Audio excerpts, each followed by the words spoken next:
बिस्मिल्लाहिर्रहमानिर्रहीम। अस्सलाम वालेकुम स्टूडेंट। आज ई कैट का लेक्चर नंबर 24 है, जो कि फर्स्ट ईयर की बुक का चैप्टर नंबर 4, ठीक है जी, क्वाड्रेटिक इक्वेशन था। और इसमें हम डिस्कस करेंगे एक्सरसाइज 4.6 टू 4.10 तक, ठीक है जी।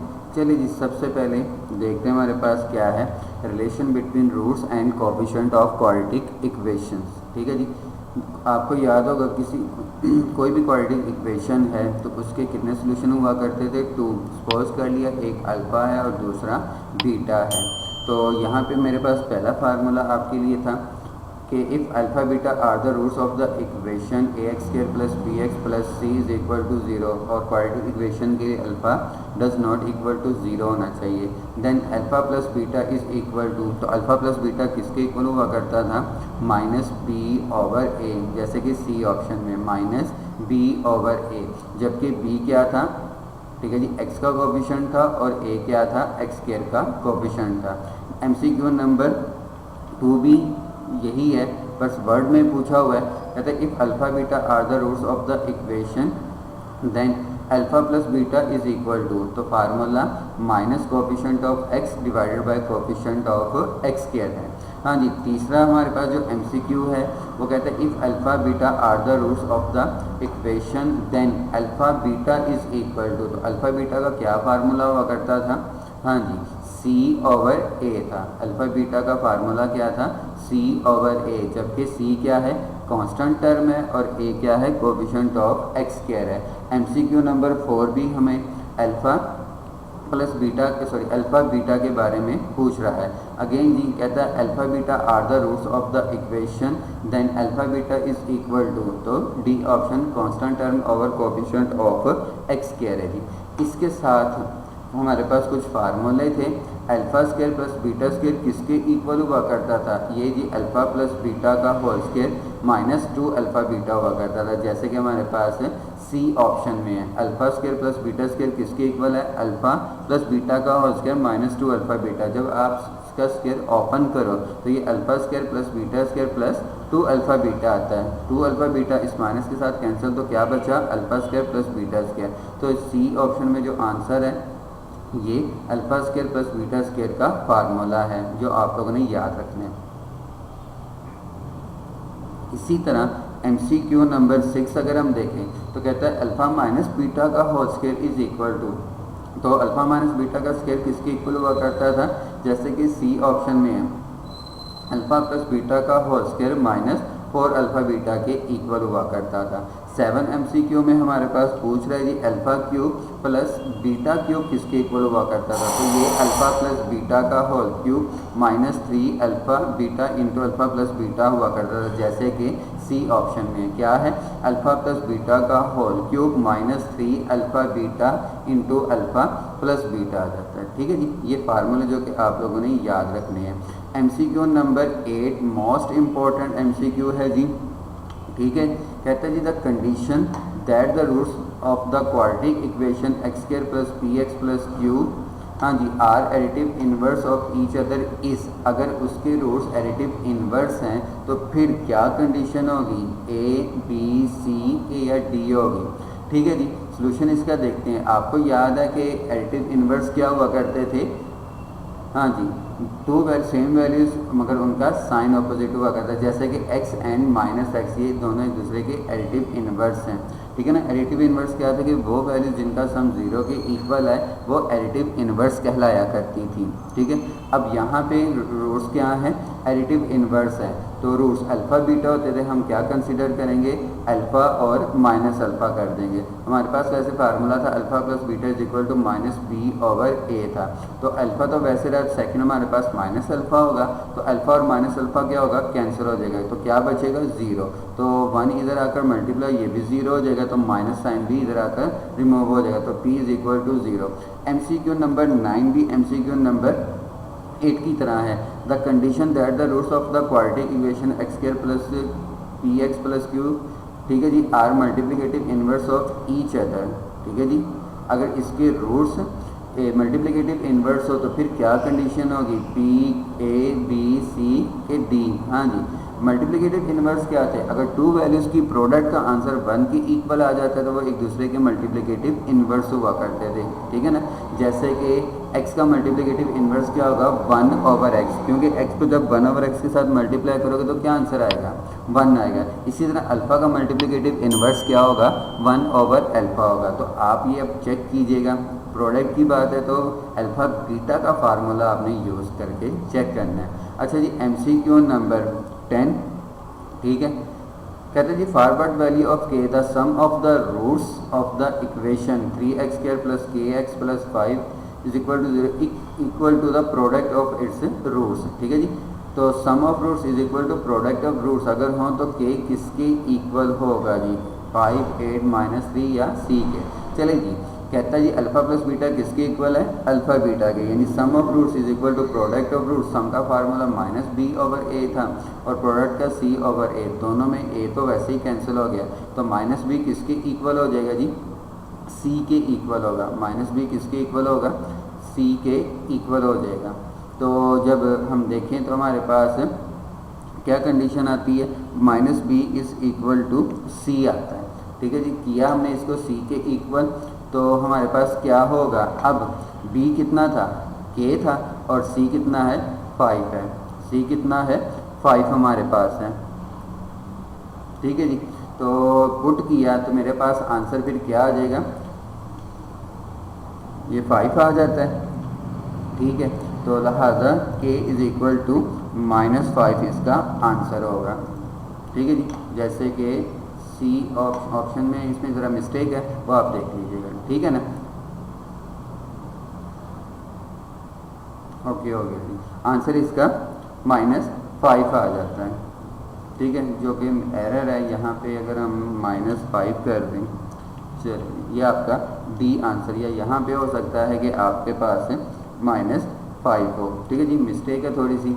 चलिए नेक्स्ट जी, हमारे पास जो आर्टिकल है वो formation of a quadratic equation when roots are given. हाँ जी, जब रूट्स हमें दिए तो इक्वेशन फाइंड आउट करने का क्या फार्मूला हुआ करता था, ठीक है जी। जैसे कि MCQ नंबर 11 में पूछा हुआ है, ठीक है जी, formula for the quadratic equation whose roots are given is, जब रूट्स हमें दिए तो फार्मूला क्या हुआ करता था, x² - x + p is equal to 0।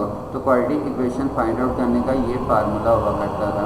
अच्छा जी, जैसे कि MCQ नंबर 12 अगर हम देखें, कहते हैं if omega is the imaginary cube roots of unity then the quadratic equation with roots 2α और 2α² हों।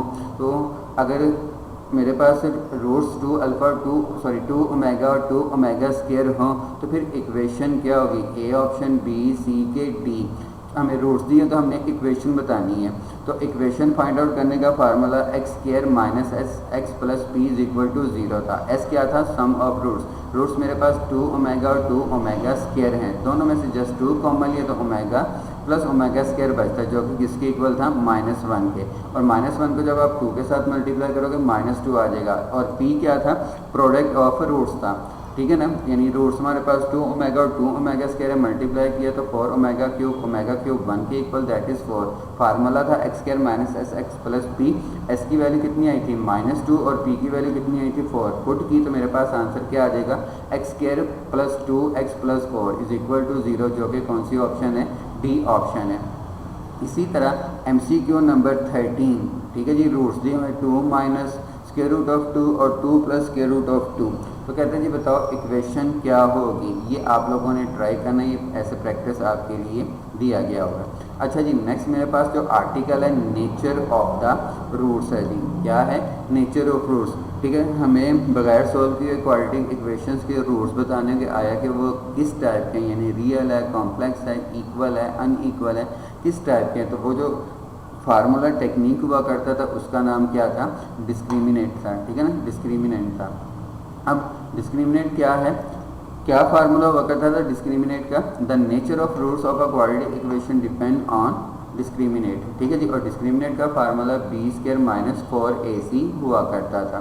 फिर आपको याद होंगे कि इसके लिए कुछ कंडीशनें हुआ करती थी, जैसे कि MCQ नंबर 15 हमारे पास है, कहते हैं जी the roots of the quadratic equation, ठीक है जी, a x square plus b x plus c is equal to 0 are real and distinct if, हाँ जी, अगर डिस्क्रिमिनेंट का आंसर पॉजिटिव आता था तो फिर इसके रूट्स क्या हुआ करते थे, रियल और डिस्टिंक्ट हुआ करते थे। और पॉजिटिव के लिए क्या होता है कि b square minus 4ac greater than 0 हो, ठीक है ना। पॉजिटिव के लिए हमारे पास ये कंडीशन जैसे कि बी ऑप्शन में।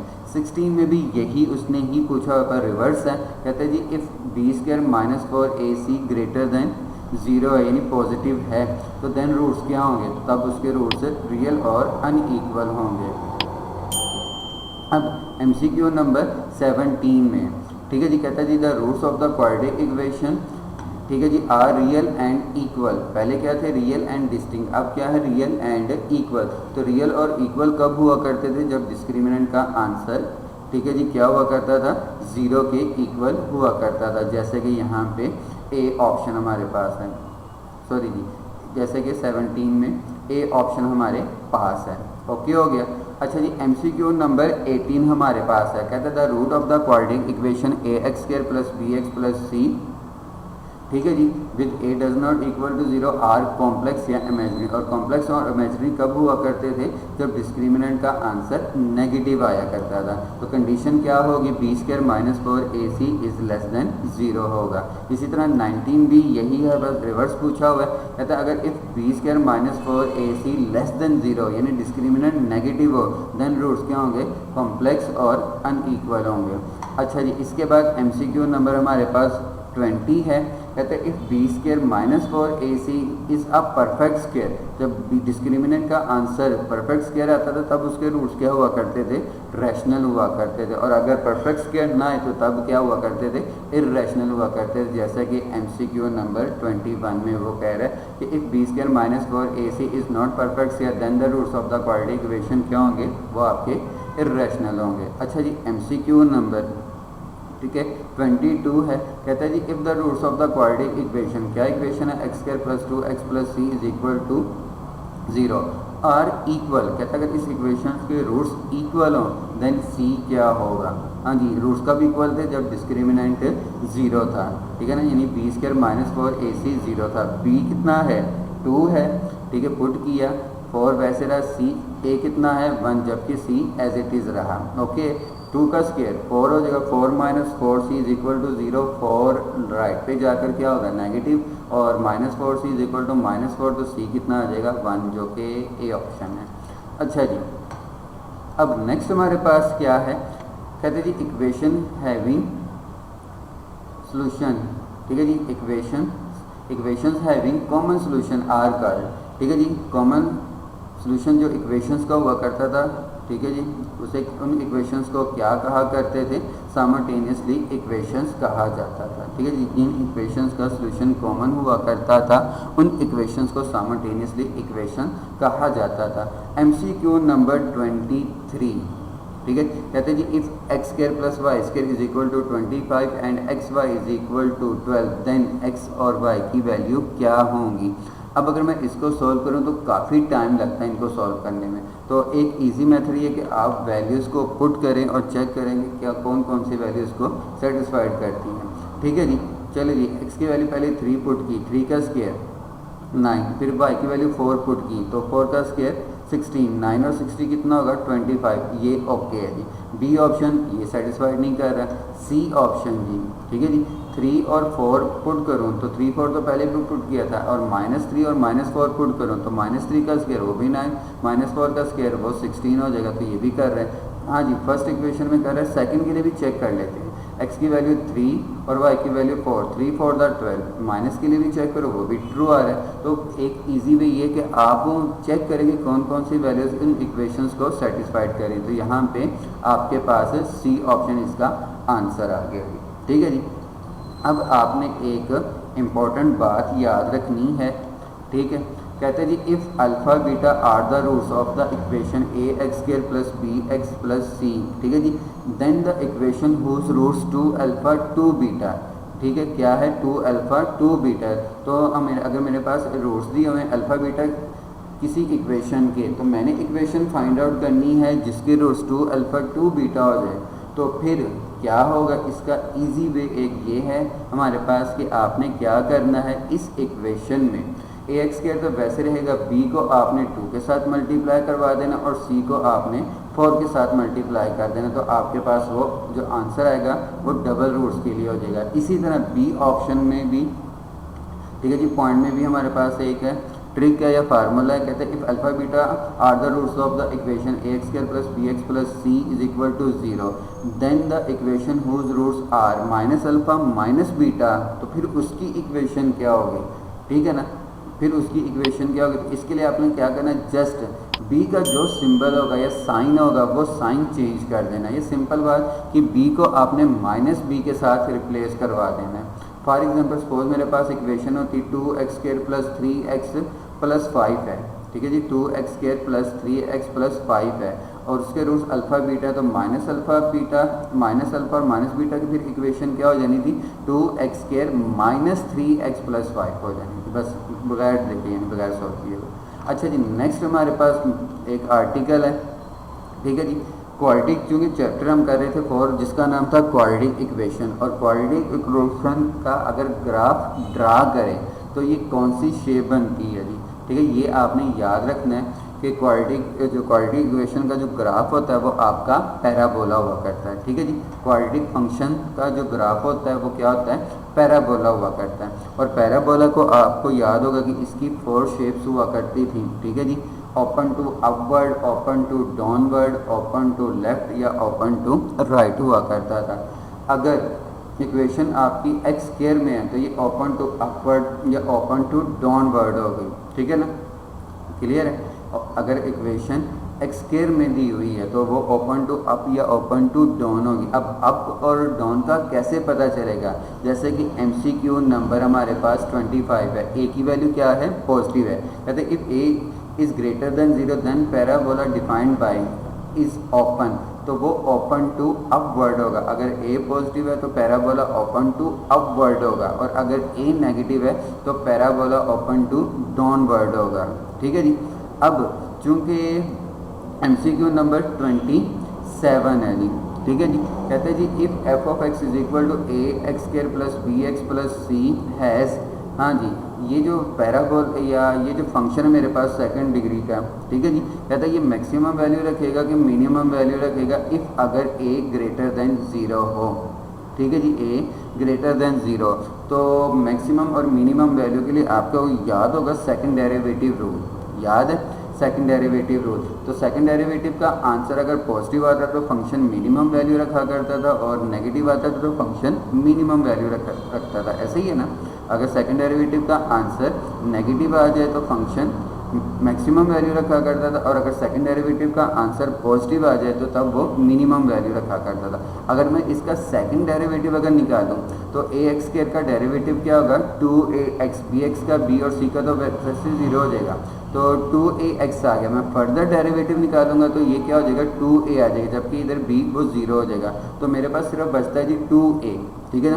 तो इसका मतलब है सारी वैल्यू डिपेंड करती है a पर। अगर a पॉजिटिव होगा तो सेकंड डेरिवेटिव का आंसर पॉजिटिव, तो फंक्शन मिनिमम वैल्यू रखेगा। तो आपने ये वैसे याद रखना है कि क्वाड्रेटिक फंक्शंस के लिए अगर जैसे कि इस टाइप का a x square plus b x plus c है, अगर a पॉजिटिव होगा तो फंक्शन मिनिमम वैल्यू रखेगा, और अगर a नेगेटिव होगा तो फंक्शन मैक्सिमम वैल्यू रखेगा, ठीक है जी, ओके। अब नेक्स्ट हमारे पास है अगर a पॉजिटिव है तो फंक्शन कौन सी वैल्यू रखेगा, मिनिमम। तो किस पे रखेगा minimum value, x is equal to minus b over 2a।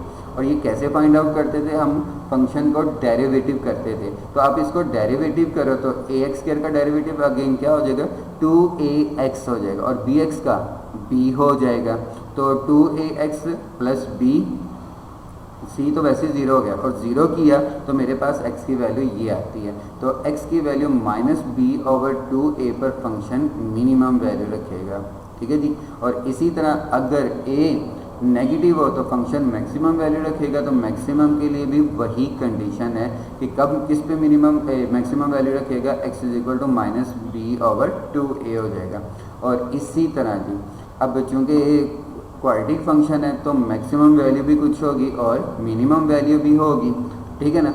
अब जैसा कि अगर a पॉजिटिव है तो कौन सी वैल्यू होगी, मिनिमम, और वो मिनिमम वैल्यू किस पे होगी, माइनस बी ओवर 2a पे। और वो होगी क्या, वो आप लोगों ने याद रखनी है, क्या है कि 4ac minus B square over 4a, ये इसकी मिनिमम वैल्यू होती है। ओके जी, याद रखनी है आप लोगों ने। इसी तरह MCQ नंबर 32 क्या है, कहते हैं इफ़ a लेस देन 0, जब लेस देन 0 होगा तो सेकंड डिग्री का जो फंक्शन मेरे पास है या क्वाड्रेटिक फंक्शन जो मेरे पास है वो क्या होगा, मैक्सिमम होगा। और मैक्सिमम वैल्यू किस पे होती है, x is equal to minus b over 2a, जैसे कि ऊपर भी हमने बताया। और वो होगी क्या, वो आपकी 4ac minus B square over 2a, ठीक है। मैक्सिमम भी यही होती है, मिनिमम भी यही होती है, मगर कंडीशन चेंज होती है, ठीक है। इसी के साथ आज का लेक्चर भी ख़त्म होता है। उम्मीद है काफ़ी बेहतर रहा होगा और प्रैक्टिस आप खुद कीजिएगा। ओके जी, इसी के साथ अल्लाह हाफ़िज़।